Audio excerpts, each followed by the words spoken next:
Welcome to Wednesday in Dallas in 2024 SEC Football Media Days. I'll introduce, I'll call it a statistical anomaly. So through the day today, we will have with us 3 of the 4 head coaches who led teams in the college football playoff semifinals last year. I don't think that's ever happened between Coach Saban, Coach DeBoer, and Coach Sarkisian. You'll see 3 of the 4. Coach Harbaugh didn't want to come to media days, apparently, in the SEC. Kalen DeBoer is entering his first season as the head coach at the University of Alabama. In his 9 seasons as a head coach, he has an overall record of 104 victories and 12 losses, which includes a 25-3 record with Washington and 3 NAIA national championships at Sioux Falls.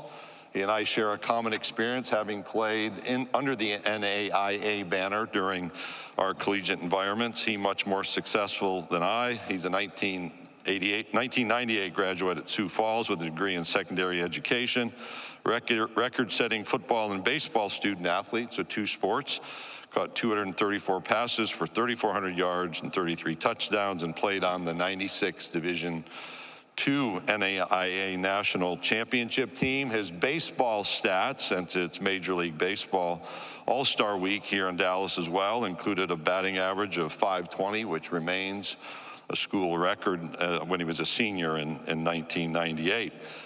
In our backstage conversation, he's just headed here from a couple days watching his oldest daughter wrap up her summer softball club career. Maybe another opportunity to do that before the season concludes. So welcome to the podium, the head coach of the University of Alabama, Kalen DeBoer.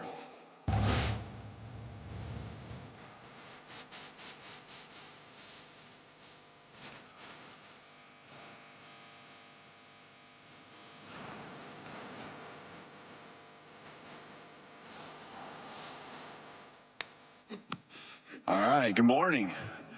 And it's great to see all you and be here at SEC Media Days. Thank you, Commissioner, for the introduction. Appreciate all your leadership. That's probably the first thing I would say is just in 6 quick months, I've had a chance to get a taste of the SEC, and whether it's Commissioner Sankey or all the coaches that are part of our great football conference. It's just been awesome. Seeing the leadership, being a part of a bunch of people that want to change and continue to evolve the great game of football as well as college athletics. So I want to thank all of you for being here. Appreciate all the support and all the coverage you give our programs, not just mine, but college football in general. So it's a great sport, and thanks for all the stories. We got so many great players. I got some here today that have amazing journeys that I know, we want those stories out there and be told. So speaking of, I got 3 great gentlemen, Jalen Milroe, our quarterback, Malachi Moore, our safety, and Tyler Booker, who I know you'll see throughout the day. These guys have just been special from the beginning. Probably 3 of the guys that when I really look at it and all the craziness with transition and coming into the program myself, 3 of the guys that just never wavered from the beginning. And they just really believed in themselves. They believed in the program. They believed in our coaching staff as we continued to present and make the hires. But they just really have stayed steady.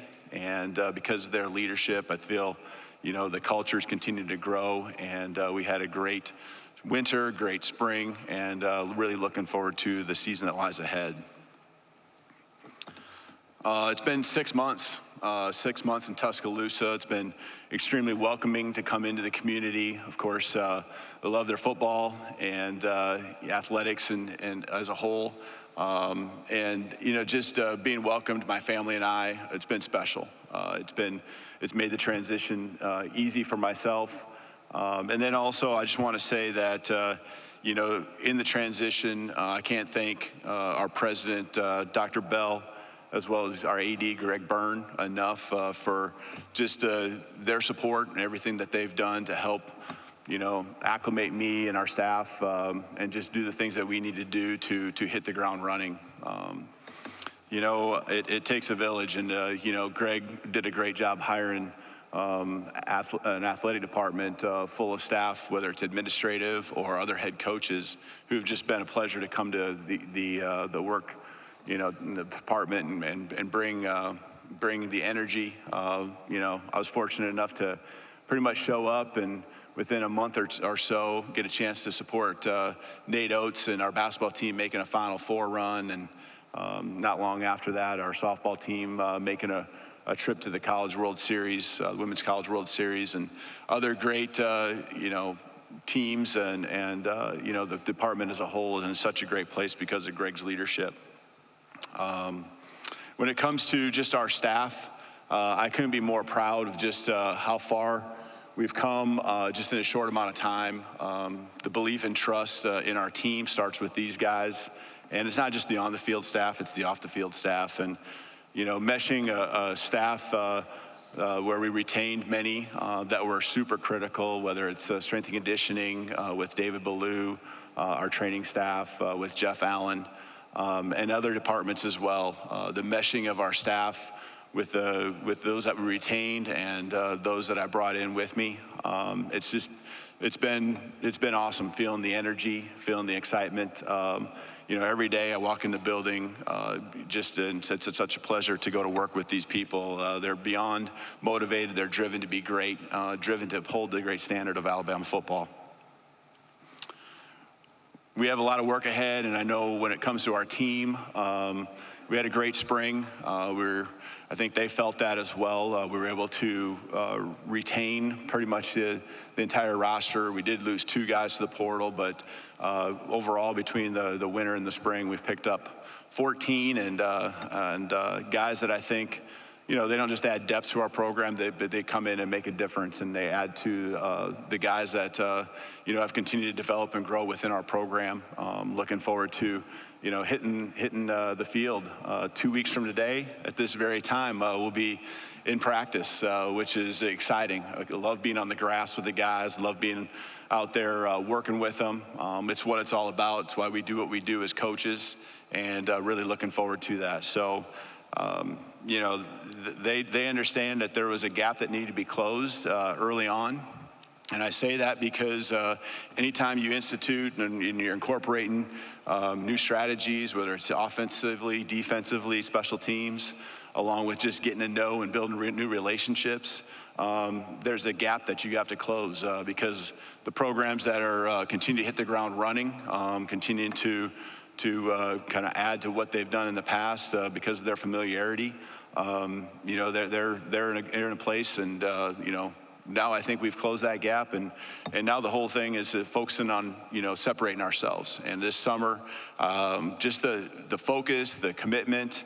I think if you asked our guys what they appreciate about each other right now is that they come in with a competitive mindset every single day, and I can see it. They have high goals and aspirations, but the actions support those goals that they each have. So they do it on the field, they do it off the field. I think they're just well-rounded team, a group of guys, academically, even in the spring, a 3.2 GPA. We had over 85. We had 85 of the 123 guys on our team have a 3.0 or higher. It just goes to show the focus and what type of people and players we have in our program. We returned, I guess it depends on how you look at it, 5 starters on offense, 5 starters on defense, a couple specialists, and those guys are going to be certainly counted on. I think we've brought in some players to help add to, again, not just the depth, but also to build and have an elite level of starters on the football field for us when August 31st comes around. I think their mindset of just going 1-0 and winning the day is something that I preach to them, and they've taken on that challenge. They show up, they put in the extra work. They try to, they understand that everyone's doing the same things. You just got to do it better and do it more often than those that we're going to be competing against throughout the season. Before I open up for questions, I do just want to say, I know I haven't seen Coach around here, but I do want to, first of all, congratulate Coach. I thought it was really cool winning the ESPY the other night, and got a chance to finally, it seemed like every time I got a chance to see the speech, it was just a little blurb. Got to see the whole thing, and just like always, there's something that we've always taken from those speeches, well deserved with that honor. And then personally, and from I think on behalf of everyone with Alabama football and the University of Alabama, we appreciate everything Coach has done to make this foundation strong to where we can continue to build on it, continue to help those that are supportive of our program proud, and just appreciate all those years and hard work that's been put into this. And so with that, I'll open up for questions. Thank you, Coach. If you have a question, please raise your hand. We'll bring a microphone to you, Grant, Kylie, or Edley. Please state your name and affiliation if you have a question. We're going to start right here in the center, Grant, right here in the center, just right center section. Coach DeBoer, Emily Grace McWhorter from The Next Round. Throughout this week, other SEC quarterbacks have had a chance to talk about your quarterback in Jalen Milroe. And the consensus has been he's just a great guy on and off the field, and he has a great smile. For you, how does that impact you coaching this offense and this team to have someone that translates so well in the locker room? Well, I think that's something that you see with Jalen, right, is what he is, and I can just look back last week, a moment with our team, and not to get into the details, but him standing up and speaking out, and, positive, but also accountability. And that mix of everything that great leaders do, and building up their teammates, but also just reminding them of what it's going to take for us to reach the goals that we have. He does a great job of balancing that. I think he's grown in a lot of ways when it comes in that area. But then obviously we got to talk about what he does on the football field, and he's got a skill set that is special. He can. With his arm, make you pay, and he can make the throws. And I think he's continued to grow in that area, building confidence in himself, just tirelessly working with the receiving core, actually all the skill players to just, be on the same page. I think he's continued to expand on his game with the different throws he can make. Down the field, he's been strong. A year ago, he was one of the best in the country with downfield throws. I think he's continued to work on those higher percentage throws that you need to have to move the chains and all of that. But he dives into it, and there's no one that's going to beat him into the football facility from a player's vantage point. He's there 4:30, 5 o'clock for sure, every single day. And I know there's guys that have tried to beat him into the facility and they can't. But when he's there, it isn't just punching in the clock. He's done a great job, being efficient, doing everything he can, whether it's mentally, physically, to be ready for this fall. Coach, we're going to go over to our right-hand side. Over to the right. Over here. Shahan J. Roger from CBS Sports. How you doing, Coach? I'm good, thank you. So you brought a player here in Malachi Moore who has been kind of through everything since being on campus since 2020. How do you benefit from having this group of leaders that have been at Alabama, and how do you integrate some of the guys, for example, that you brought from Washington who know what you do?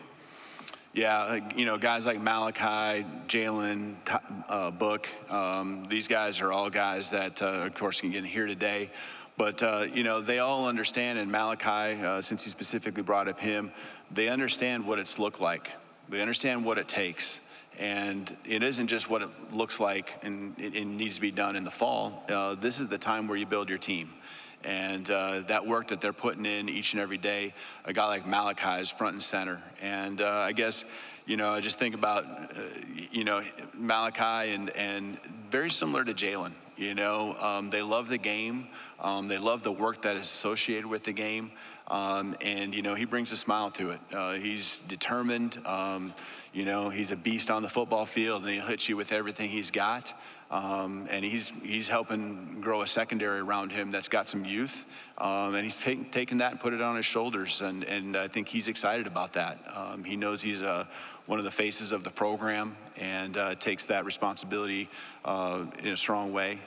But I think when you look at just people in general and how it all comes together with different transfers coming from different places, obviously you look at the talent, right? But we have great kids, I shouldn't call them kids, great young men that have come into our program.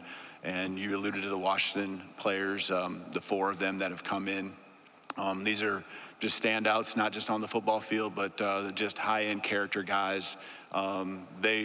They knew that they had to adapt to the things that Alabama represents and the football program, and I think I couldn't be more, because I did have a relationship with them, obviously, before coming here. I couldn't be more proud of the way they've approached everything and now stepping up as leaders themselves.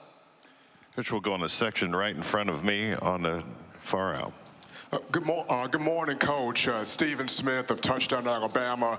You talked about Malachi Moore, but for Deontay Lawson, other guys that are in-state players from the state of Alabama, what did they teach you and show you when you first arrived about the standard and what it means to play to that and even coach to it?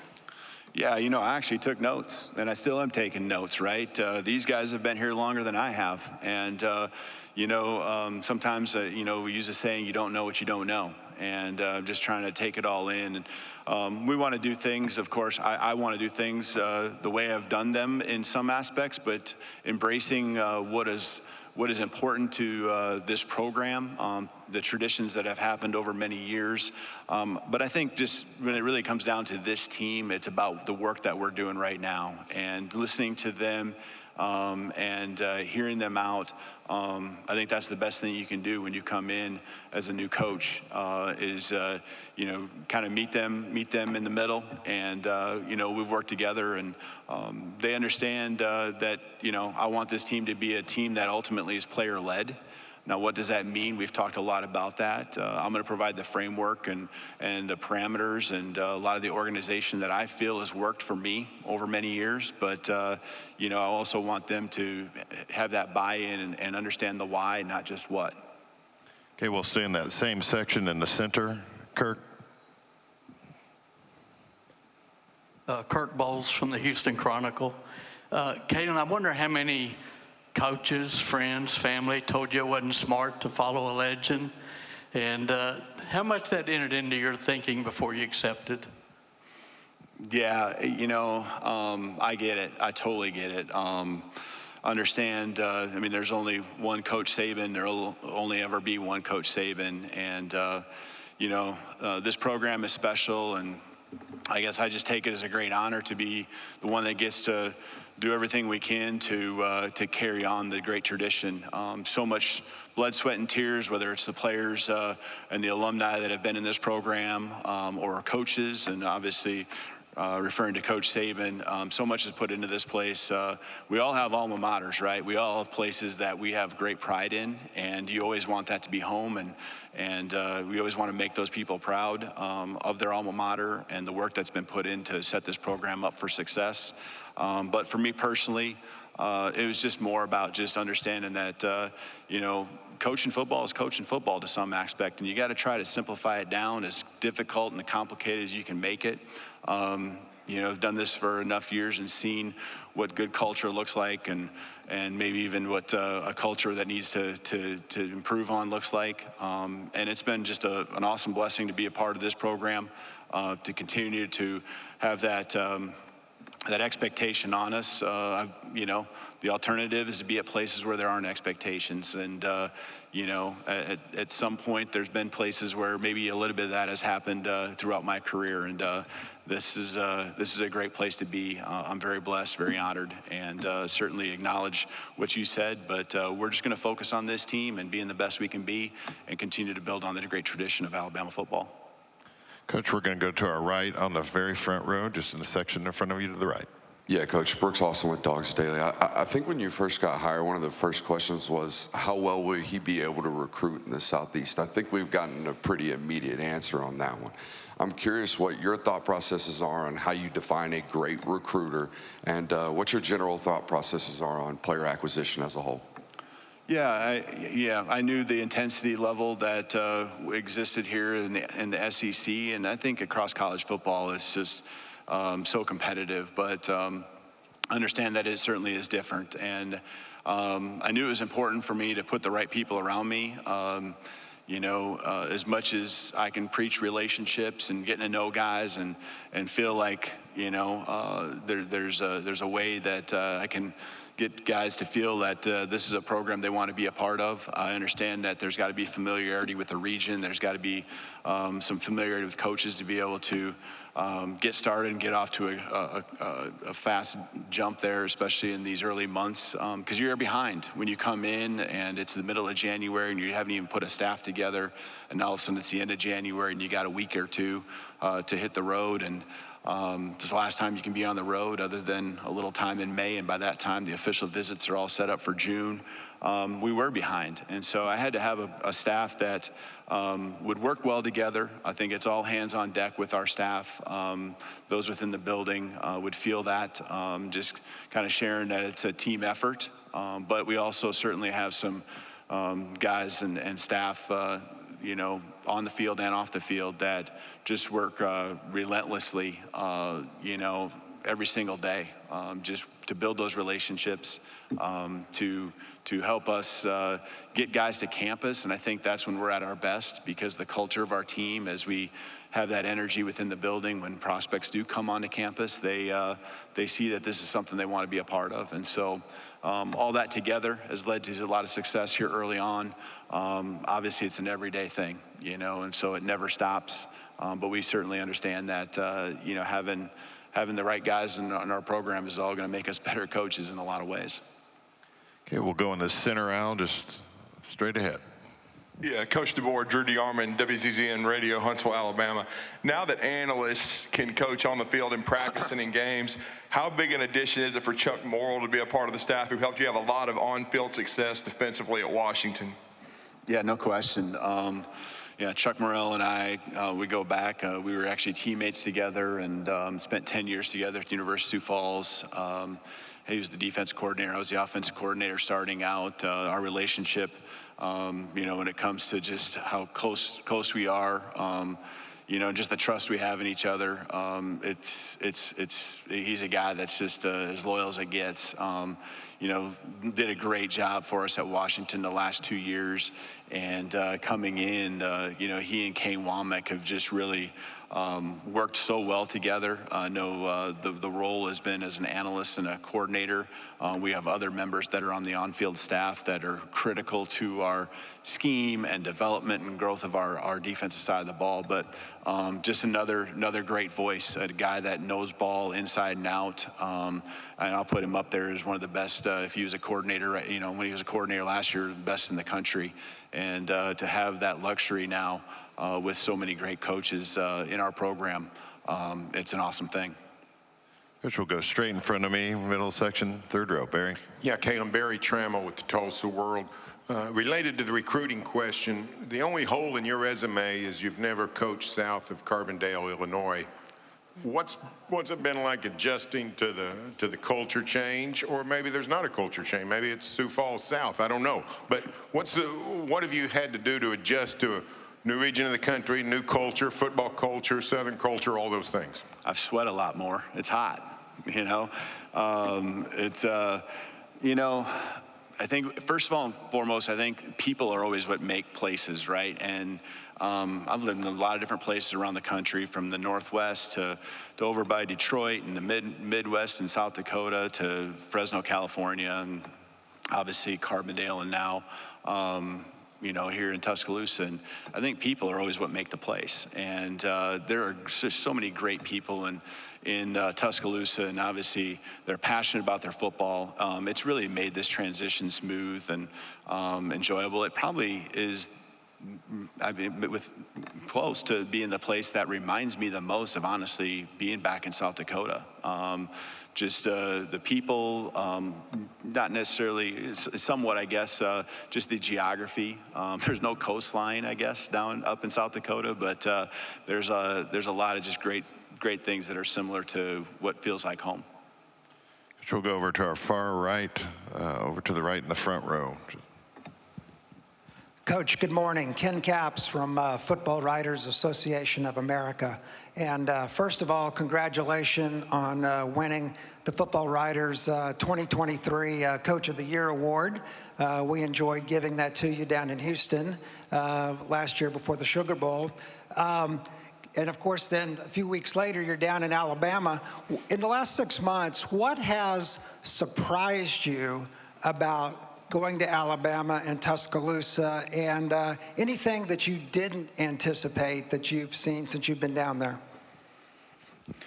You know, I think I should never be surprised at the things that great programs do and have and the culture that exists. But what really has been awesome to see, and again, this isn't necessarily a surprise, but it's been awesome just to see our guys be completely 100% focused on the main things. And their chemistry and their trust and belief is one thing, but I think, and the accountability as well, but I think that the way they respect each other, you know, you could see it in spring ball.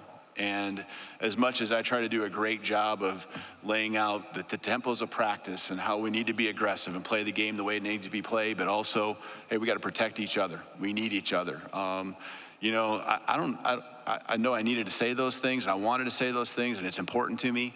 But I think they understood that. And that's, again, a credit to Coach Saban and everyone that's coached in the program before, and the culture that existed even before I got here. But these guys, they know they need each other to reach the goals that we have as a program.